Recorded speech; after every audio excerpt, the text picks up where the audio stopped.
Може би за първотвореца ще е интересно на хората. Хайде! По отношение на първотвореца, тук също има много митове. И такъв мит е, че Господ, Бог, християнски Бог или мюсюлмански Бог или какъвто и да е Бог е първотворец.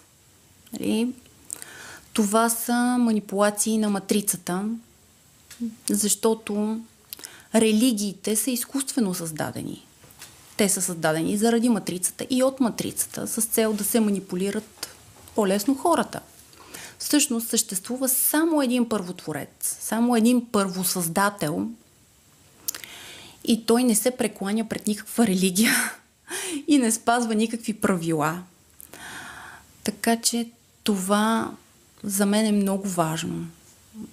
Да не се подвеждаме по някакви религиозни правила, догми и норми. Тук на Земята матрицата е създадена така, че всичко да е дуално. Знаете, добро, лошо. Има добро и лошо. Има красиво и грозно. Има справедливо и несправедливо. Има вярно и невярно.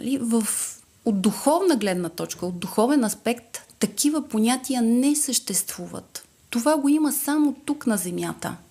Защото всичко, абсолютно всичко, което правим,